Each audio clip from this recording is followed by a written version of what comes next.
আসসালামু আলাইকুম বন্ধুরা।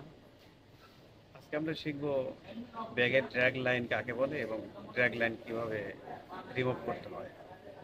ফিটিং চেক করার সময় যখন প্যান্ট আমরা ডামিতে পরাই তখন পিছনে এক ধরনের ভাঁজের সৃষ্টি হয়। সেই ভাঁজটাই মূলত ড্র্যাগ লাইন, এবং এই ড্র্যাগ লাইন কিভাবে আমরা কারেকশন করবো সেটা দেখবো। তো চলুন শুরু করি।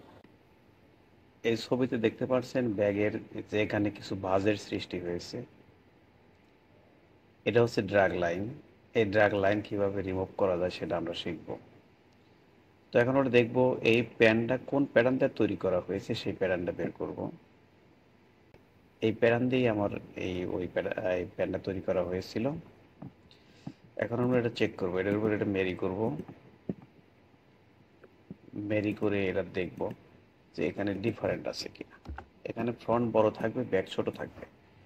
তো এখানে ফ্রন্ট বড় আছে, কিন্তু সেটা কতটুকু বড় আছে।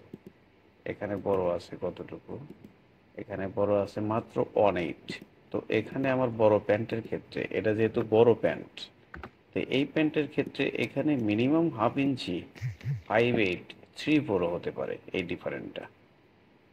তাহলেই ওই পিছনের ওই ড্র্যাগ লাইন আসবে না। তো এখন এটাকে একটু সরিয়ে দিয়ে আমরা এটা নামিয়ে দেব। এই সবগুলি পয়েন্ট ধরবো, ধরে এখানে 1/8 আছে, আমরা এটাকে আরো 1/2 ইঞ্চি নামিয়ে দেব। 1/2 ইঞ্চি নিচের দিকে নামিয়ে দেব। এইভাবে নামিয়ে দেব 1/2 ইঞ্চি। অর্থাৎ এই 1/2 ইঞ্চি নামিয়ে দিলাম। এখন পুনরায় আবার আমরা এটাকে মেরি করবো এর সাথে।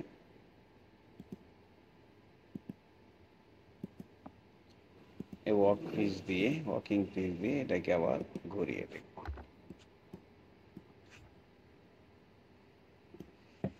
এখন এই ডিফারেন্ট আছে 5/8। এই 5/8 ডিফারেন্ট আমরা রাখবো। এই ইনসিম যখন আমরা জয়েন করব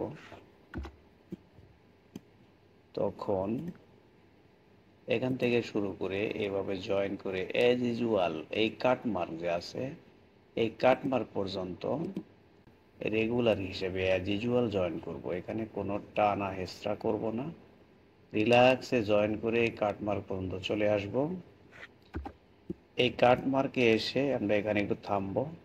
থেমে এইবার এই ছোট পার্টটা, ব্যাক পার্টটা যে ছোট, এটাকে টান দিয়ে এই ফ্রন্টের সাথে মিলাবো। এই এরিয়াতে আমি এই ব্যাক পার্টটা টান দিয়ে ফ্রন্ট পার্টের সাথে মিলে তারপরে ইনসিম জয়েন করব। তাহলে ব্যাগের যে এই ড্র্যাগ লাইনটা দেখতে পাচ্ছেন, এই ড্র্যাগ লাইনটা এটা রিমুভ হবে।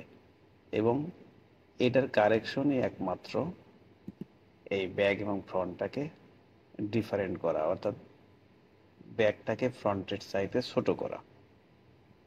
তাহলে আশা করি বুঝতে পেরেছেন। ধন্যবাদ।